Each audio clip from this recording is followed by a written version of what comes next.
Bien sûr, de crypto, les infos crypto pour ceux qui n'ont pas le temps, les gars, j'ai plein d'indicateurs à vous montrer. On a quand même un énorme risque pardon, d'un nouveau crash. Vous allez voir, il y a un indicateur, j'avais jamais vu ça, j'en discutais sur le Telegram. Je vais vous partager toutes ces infos, mais pas mal de convergences qui nous emmèneraient vers un nouveau crash. On va regarder tout ça. Évidemment, ce matin, du côté du BTC, pour l'instant, on est plutôt stable. On perd un petit 1%, on est à 19 700 dollars.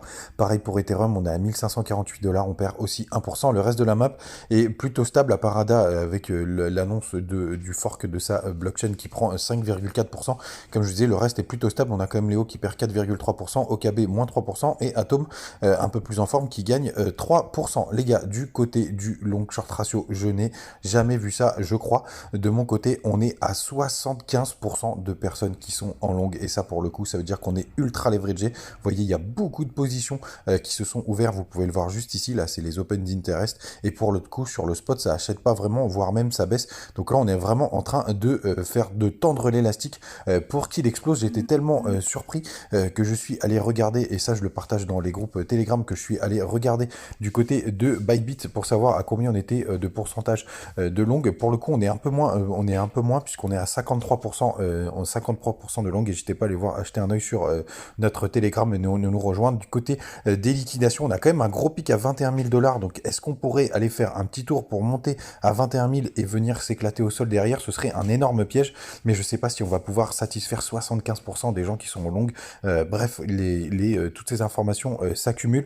Et du côté, vous voyez, on a des énormes pics, même jusqu'aux 14 000 dollars de liquidation sur Binance, et il y a d'autres informations. Vraiment, n'hésitez pas à venir nous rejoindre sur ce channel. Et surtout, vous avez aussi du côté du dollar, hein, le 1er septembre, on a atteint un plus haut, je crois qu'on a frôlé les 110 points, ou même on les a touchés. Enfin bref, on a quand même pas mal de convergence du côté d'un nouveau crash. Et le dernier indicateur qui me fait dire ça, les gars, tout simplement, vous le savez que je surveille de très très près la Bitcoin dominance, et vous savez, j'ai mis un gros support juste là, que j'avais mis juste ici, qu'on est en train de frôler, vous voyez. Mais quand on va dans le passé, si on prend vraiment les deux pics, donc ça c'était juste avant l'ATH du BTC, puisqu'on était en septembre 2021, c'était juste avant l'ATH, avant le rebond d'ailleurs de tous les alts. Je crois que c'était à l'époque où Solana avait complètement explosé. On a été un peu plus haut, et vous voyez les petits pointillés, c'est le cours actuel, on est pile en dessous. Et si on va à l'ATH qu'on a connu, du coup c'était en avril. Non, c'était juste après avril 2021, juste après l'ATH, vous voyez, juste ici, on a la Bitcoin dominance, pareil, qui a atteint ce point. Donc on est potentiellement sur un support qui pourrait être un peu plus large, donc plus une zone sur laquelle on pourrait rebondir. Et souvenez-vous, rebondir sur ce support, c'est pas forcément une bonne nouvelle. Ça veut dire que BTC sera plus fort. Donc ça peut vouloir dire tout simplement qu'on s'effondre.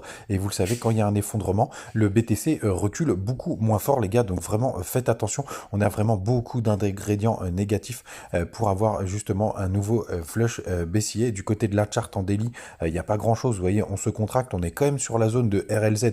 Donc c'est pas là que moi, sincèrement, que je tenterai des shorts. Surtout pas. C'est même plutôt une zone de longue, mais vraiment, je pense qu'il faut absolument qu'on aille nettoyer ces longues. Alors, est-ce qu'on aura un petit rebond pour aller justement chercher les shorts tardifs, donc juste au-dessous des 20 500 dollars?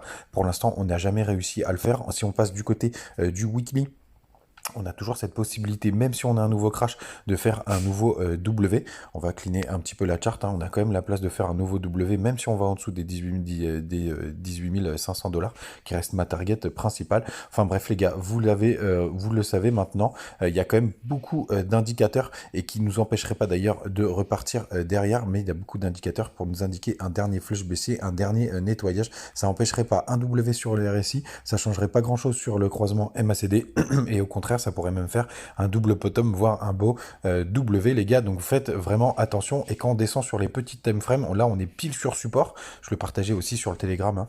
Je vais passer en 4 heures. Vous voyez, on l'a touché à maintes reprises. On l'a touché hier dans la journée, et on l'a retouché ce matin. On va passer en 1 heure pour que vous voyez mieux. C'est assez chirurgical. On l'a retouché à 1 heure c'était vers 8 heures du matin, donc juste un peu avant que j'enregistre, les gars. Donc vraiment, faites très attention à vous. N'hésitez pas à nous rejoindre sur le canal Telegram pour pouvoir discuter de tout ça. Faites très attention si vous êtes en position. Je n'ai jamais vu autant de levier, 75% sur Binance, même si c'est un peu moins sur Bybit, et des liquidations quand même possibles juste au-dessus. Donc c'est vraiment assez intéressant de voir ce qui va se passer. Je pense que ce sera peut-être pour ce soir, voire demain, qu'on va voir un gros mouvement, peut-être un pump and dump, ou alors un gros dump juste justement pour aller nettoyer et pour repartir un peu plus haut. Donc les gars, vraiment, on va être potentiellement sur 48 heures avec une volatilité extrême. Faites attention à vous.